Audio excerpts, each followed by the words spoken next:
Welcome back to Hunt Recovery. We just don't look for recovery, we hunt for it. No matter how far, no matter how close, no matter nothing, we gonna go find that joint. Now today, I got my boy Randall here with me. He's gonna tell you guys about his story, his trials and tribulations, or whatever you want to talk about your recovery, and that's about it too.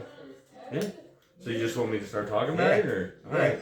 So I got into recovery court. I'll back up a little bit. That's like halfway through the story. So I started using and stuff when I was in the army, getting out, and that's why I ended up getting out, just because of my drug use. And then from there went to NA and stuff, and I was like, this is bullshit. I'm not doing this. And so just did it on my own, right? Yeah. And it was about 2 years into being sober that I relapsed, and that went on for about 8 years, I want to say. And so for 8 years, I kind of just isolated. I like pushed everyone away more and more, so I wouldn't have to lie to people, because I was lying to myself as well about like me having a problem, right? Yeah. So like I wouldn't fucking keep people around because nobody could call me up for my shit. Right? Yeah. Wasn't until I got arrested, and I got arrested for tax stuff over in Calhoun County. Yeah. And so the sheriff pulled me over when I got into an accident. He arrested me because I had that warrant. And they searched me, and they found 2 ounces of meth. They found 35 ecstasy. And dude ended up letting me walk home, which was wild. Because they had to go test everything, right? Was still using after that. Still using for another 8 months, I want to say, while the whole trial process started. I went to treatment court, and the first court session we had, right, that I was there, was when somebody was reading out of that book for like an hour after court was already supposed to be done. You remember that? Oh yeah, I do remember that. That was good. When she, you talking about when she when she graduated, I think it was. Yeah, she read for like an hour. I was like, this is some bullshit. I was sitting there high, or I was coming down from being high. Oh, he was high that day? Yeah, I was like, what the fuck am I getting into? Yeah. Right? And the judge called me up there, and I was sweating bullets, because like, I was fucked up. And I was like, they're going to be able to tell. And did that. She said her low and stuff. And like the whole time I was sitting there afterwards, like I went back to sit down, I was like, I just got to do 2 years, and then I'm back on the streets, right? I'm going to be fucking doing everything. I'm just taking a little break. You know, just a tolerance break, I told myself. Yeah.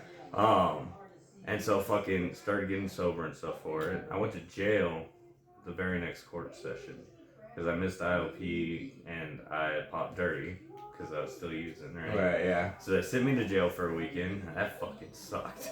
Yeah, that does suck though. Yeah, but no, it definitely helped me realize like they're not fucking around here, right? Yeah. So did that. I missed a few more drops.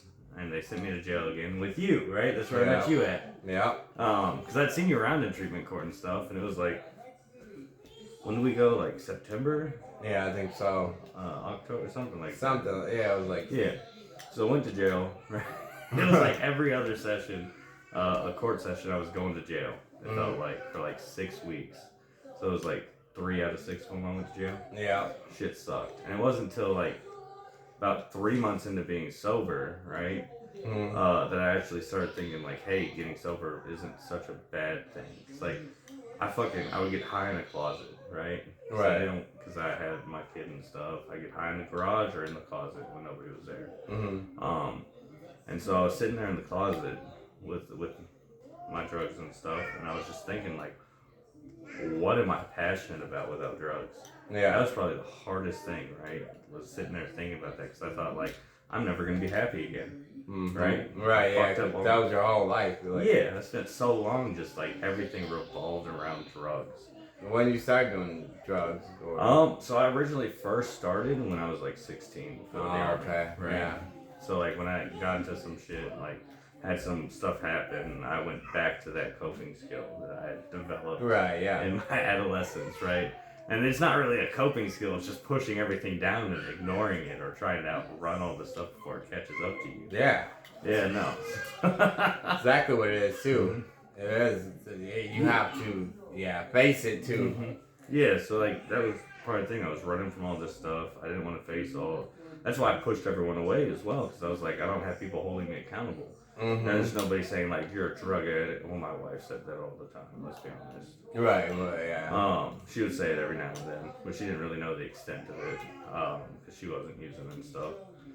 But like I was going through like an ounce a week. Yeah. It was bad. Yeah. So getting in trouble and stuff, really, if you think about it, like you can take a bad thought. You can catch it, check it, change it with anything. So like me going to jail is a little vacation away from my wife, where I don't have to worry about what I'm eating for 3 days. Right. Well, Yeah. I only went for 3 days at a time, so it's not like an extended time. But it's like a little vacation away from everything, where I can just reset, focus myself, and kind of like look at my priorities and refocus everything. Right. Yeah. But it wasn't about 3 months in that I started realizing like, hey, I don't have to get high anymore, and like. We were talking about earlier, like there's parts of it I still miss, right? Like the feeling of being high and stuff, like that. There's no like replacing that, but there's also like so many bad things that happen, like going and reading the full tape or watching the full video. Yeah, watching it all the way through. Yeah, there's so many things that just got fucked up because of it, and like I always thought I was gonna be a successful drug addict. Yeah. Never. Everybody thinks that. Well, I'm not like that guy, you know what I mean? I'm Yeah. way better than that guy, you know? But in reality, I'm still like looking out the blinds like every fucking 2 minutes. You're right, yeah. Trying to see who's out there. Oh, yeah. Yeah, no, so it was bad, but it wasn't like, I'm backing up again, I'm repeating. You good? 3 months in, I started realizing there's a different way of life. Like, I found this job that I have, which is great. I work with mental health and help people with community inclusion, socializations, other goals they have. I really give back to the community with that one, which is a huge one for me. If I didn't have that, I wouldn't be as far as I am right now in my recovery. I believe it, yeah, for sure. Once I started, I was missing meetings. I was telling you about that. Go up there and be like, I'm not missing meetings. I'm missing meetings, right? Everybody knew. Right? Yeah. Everybody knew. Which, you know, like, we was talking about the other day ago, like, and I'm going to do a segment on this too, like, everybody has their own style of recovery. You know what I'm saying? You might not be a meeting guy. You know what I mean? I'm not a meeting guy either. Yeah. You know, so. Well, see, one of the people at Home and New Vision, right? He chairs meetings at EOUTS, which is a local NA program. And going there, I started going because I had to, because of the courts. Because they're like, we're going to send your ass back to jail if you keep missing court requirements, which one of them's like, I only have to do 3 a week now in phase 3. Yeah, I think so. Yeah, so it's a lot easier, but it was 5 a week. But I do 3 a week. I started going to EOUTS, and then the guy there was like, have you ever thought about chairing meetings and stuff? And that's what really got me involved in like doing meetings and stuff, was given that opportunity. So now you chair them? Yeah, I chair 1 a week. It's Thursdays over at the drop-in center at 7:30. We have a good group. It's not like the most people in the world. Yeah. But it's not like we have like 7 to 12 people that will show up. Okay. Right? Which we started picking up and stuff. It's really nice actually. Like if you ever wanted to, you can. Yeah, I am going to go check it out. Honestly, I really am. You know, it's real nice. Like everybody gets to talk and talk about what other people talk about. So what helps you? If you're not really a meeting guy, which I'm not, so I like, cause like everybody's recovery is different. So what helps you personally? What keeps you on the right track besides being afraid to go to jail anyway? That was the big reason, right? Because I spent so long making excuses, like I can quit, I don't have a problem, all these things. It wasn't until jail happened that I was able to quit. Right. You have to be in the right place for that, right? To actually stop what you're doing and change. Because if you're not ready, you're not going to change. Things that help me specifically is like having people that hold me accountable, right? I got people that count on me to like be there to help provide support and work on like stuff. Like I have like, I guess it's just the accountability really is what I was missing. Yeah. So do you think your job helps you like a lot too? Yeah, no, my job I guess. Because it's not really a recovery job, but it kind of is. Well, we actually just started getting recovery coaches. Oh, okay. Yeah, so it is. So, yeah. Which they're actually hiring for that if I'm not mistaken. Right? So that's pretty cool. Yeah. But no, it's like having people count on me for their day-to-day like needs and stuff has really helped me be more accountable. Yeah. And So you think that like when you, because you have to do your recovery for yourself, right? Yeah, no, absolutely. But I'm saying some people don't. You know what I'm saying? Yeah. So what about that for you? Do you do it for yourself or your No, life? absolutely. It's for myself, so that I can be a part of my family's life and stuff. And Right. Because the alternative is going to jail, right? Mm-hmm. But no, it is to better myself because like I was ready to be done. Like I wouldn't be doing meetings like I am if it weren't for having the opportunity to help somebody else. Right. So it's like the idea of being a help or give back to the community that helps me fucking like refill my cup and stuff to like, keep going on and stuff. Right, absolutely. If that makes sense. Yeah. So do you have like using dreams? How long you been sober for? How long I've you been been sober sober? for 7 months, and the worst are the using dreams. So you still get using dreams? Yes, I hate them so much. Like I can deal with like the urges during the day. 'Cause it's like 20 minutes, right? Okay. And then it's gone. Or at least that's what they say on average. Right. If you ride that wave, it'll be gone in like 20 minutes. The using dreams though, I wake up, I feel super guilty. Mm-hmm. And I get upset with the people in the dream because it's like some of my coworkers I've never used with in my life. Right. I'm like, why the am I doing drugs with? Why are you doing this to me? Like, yeah. Well, you can put me in this situation. Like, there's no like accountability for myself in the dreams. It's like, why did you put me in this scenario? Right? Yeah. I'm blaming these other people, which is wrong, right? But it's a dream, so like, but no, like, another thing that helps me. Specifically, because I want to go back to that real fast. Oh yeah, definitely. No, we can jump around. Yeah, you know how I'm just is setting my own boundaries, right? And it's not boundaries for other people, right? It's boundaries for myself because I can't control anyone else. Right. So like, I set boundaries like if there's a party going on and it's all about drinking and stuff, and drunk, I'm not gonna be there. Right. But if I'm with a few friends and they drink a couple beers, I have no. That don't bother you? No, I can't tell people not to drink around me. Right. I don't want to make people do things that they would. Let me rephrase this. I don't want to change what people are doing. Right. Yeah. To be able to accommodate for me. Yeah. Right? Exactly. Yeah. So like I can have my own boundaries where hey, I'm not going to drink even though they're drinking. If they can do that, I can't. Yeah, absolutely. Yeah. And I understand that because I'm the same way. But but like I said, but they don't like it don't like bother you though. Like you know what I'm saying? Okay. No, it doesn't bother me at all, really.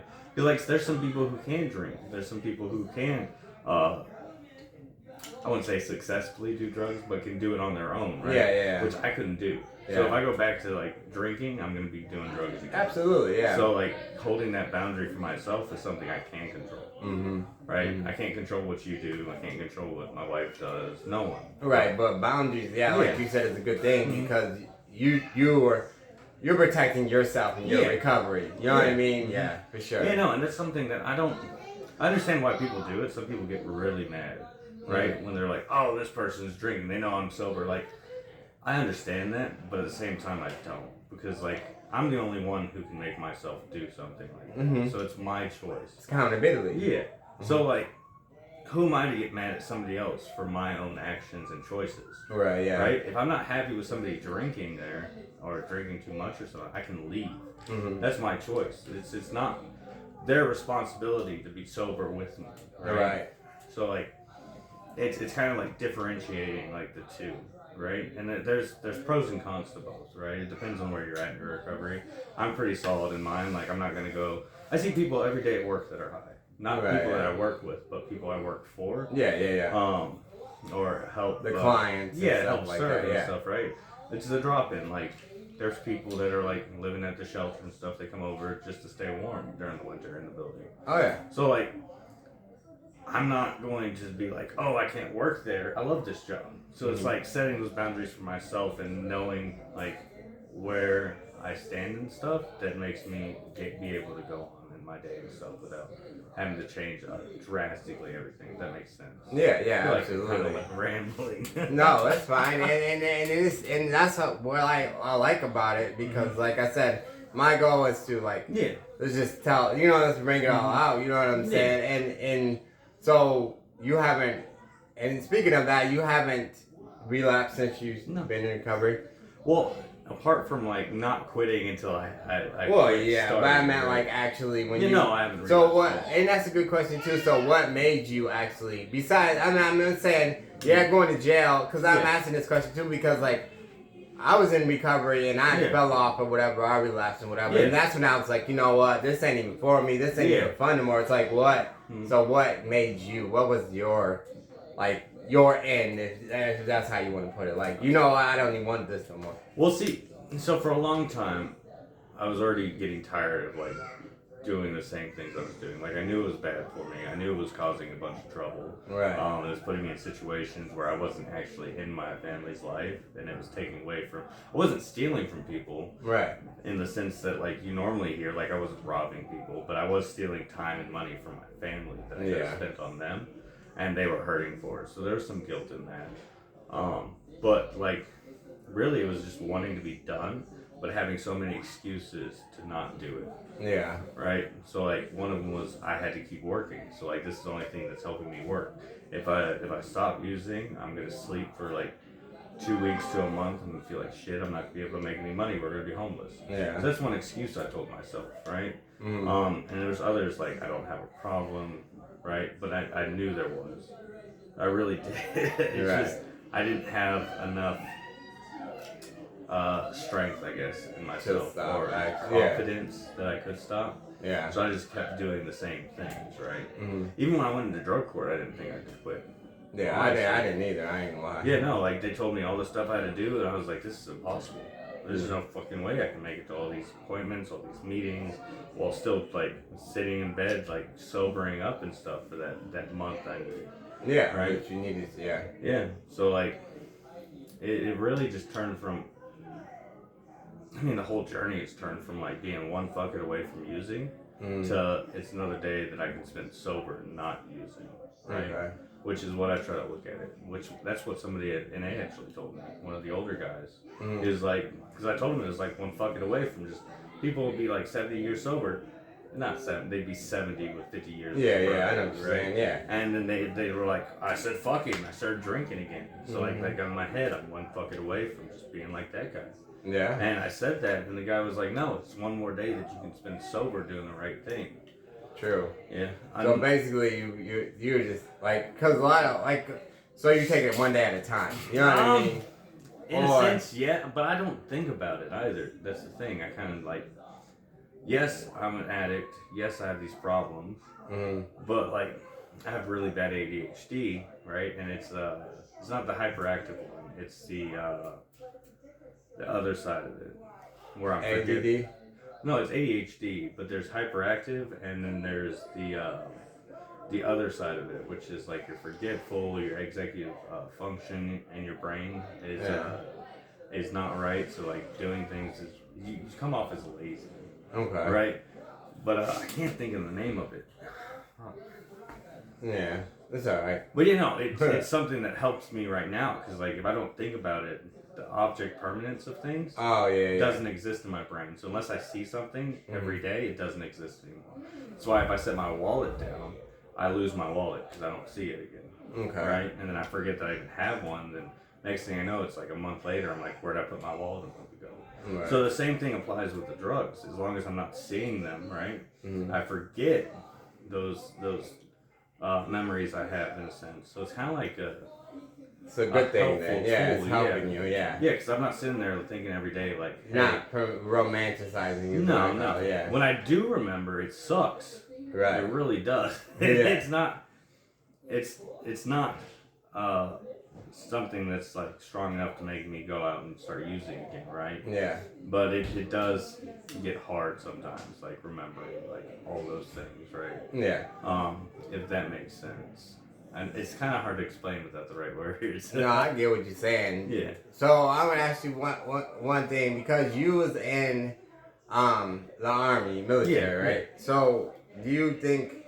And this is a question for people that is out there that has been and then and suffering with addiction and whatever that was in the military. Did you being in the military like help like hurt or like? I want to say hurt. Let me put it to a like different way. Was you using because of the things you went through in the military? You think? Absolutely. Or, yeah. because of the stuff you've seen and stuff like that. Like I had a buddy that he killed himself, right? And so my first thing I turned to was those. I wasn't a heavy drug user before the army. Like I did it sporadically, like here and there, right? Yeah. But it wasn't something I was doing daily at all. It was just whatever was there at the party or something that I do, right? Right. Once I started like heavily using, it was actually right after that happened. Okay. My friend killing himself and finding him. I went straight to drugs. Right? Okay. So like yes, in a sense, that's the reason why. But I turned to it because I guess I.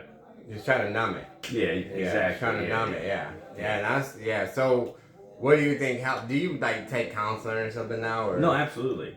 So there's this one saying that I heard in IOP, right, that really moved me, and it's that having an addiction is like having an open wound, right? And as long as we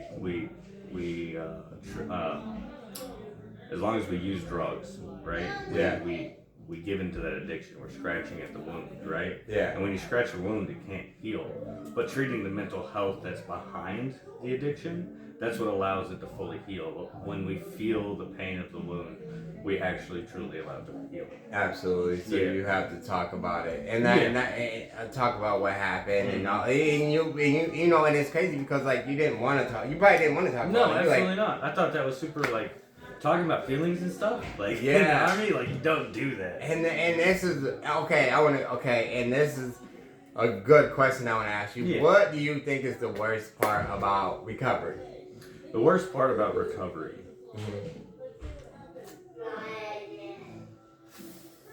I mean, there's a lot of necessary stuff that I dislike. Right. But it's necessary to hold people accountable, so I understand it. Right. Yeah. I can't say there's anything that I don't understand being part of the thing, right? Like even going to jail, it's incentive, or sitting in jail for a certain amount of time, it's incentivizing and helping you with your sobriety, right? First off, you spend that time in jail sobering up, where you're away from everyone, and it's an incentive to not go back, right? Right. Like you already got the baby steps in and the door open and stuff, right? Yeah.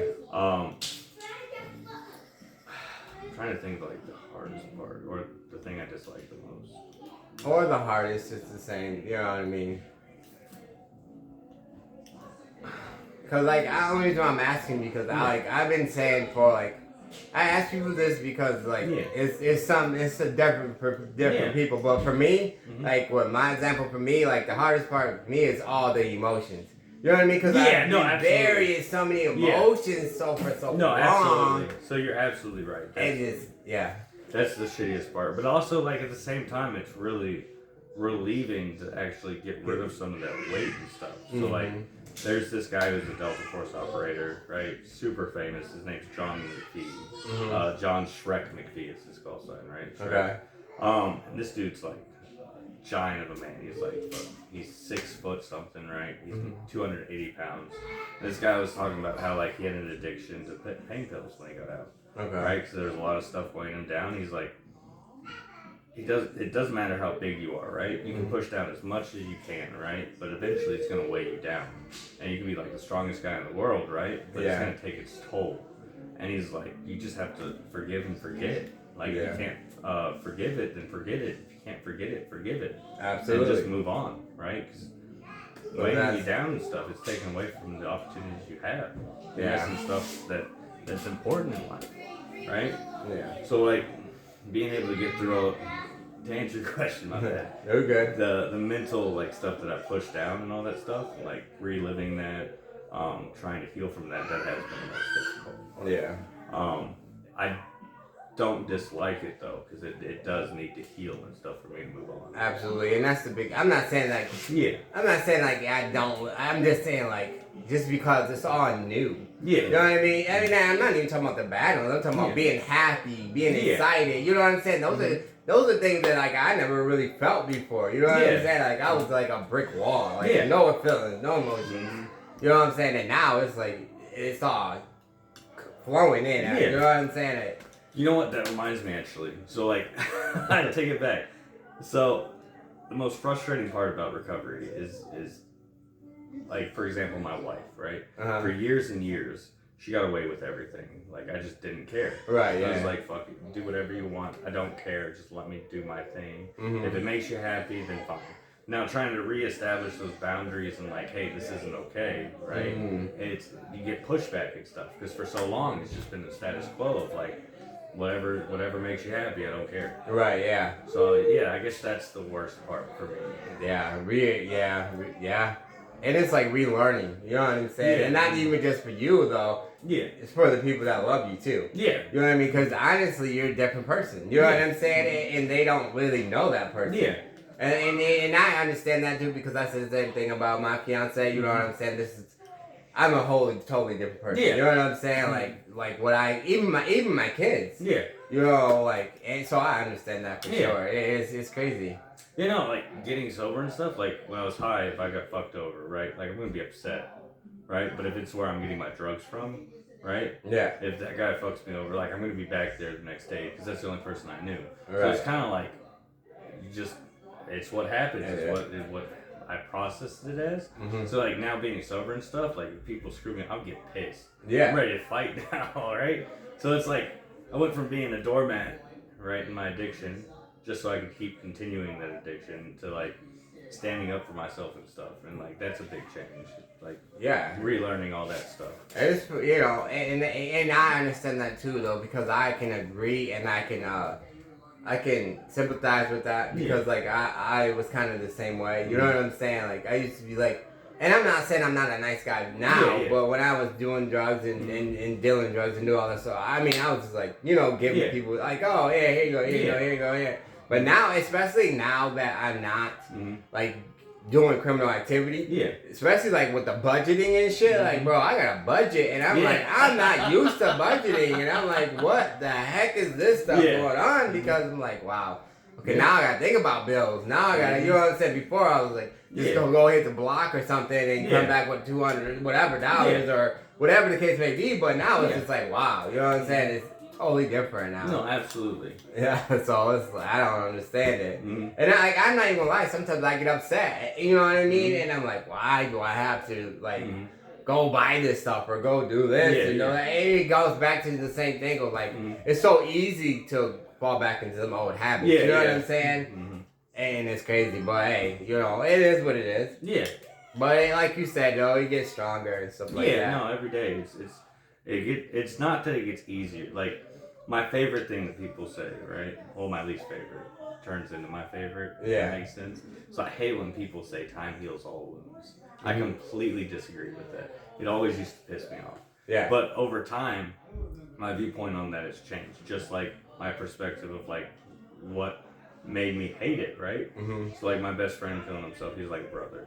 I was always super angry about that. When people tell me time will heal that wound, I'm like, fuck no, I'm still gonna be upset about it later on in life. And I still am, but time healing the wounds isn't what it's done. It's time has allowed me to accept the reality that is. Yeah, that happened. Yeah, like I'm okay with where I'm at. Like, yeah, he's not here, but I've come to grow with the acceptance of that that thought. Like, he's no longer here. Like, I'm in recovery court. Okay, times changed. It's not healed the wound. It's allowed me to accept the current status of where I'm at and stuff in life. Right, absolutely. And I feel that, absolutely. But I want to thank you for coming on here and sharing your story. You know, you want to say hi to anybody or, I don't know. My man said that to me the other day where I'm like, oh, hi, Mom. But no. But anyway, I love you so much. Thanks for coming on here. And thanks for telling your story. And you already know what I always say. I'm super proud of you. I'm part of all y'all. Thanks, y'all. Tell them thanks for coming on here. I'll see y'all later. Peace.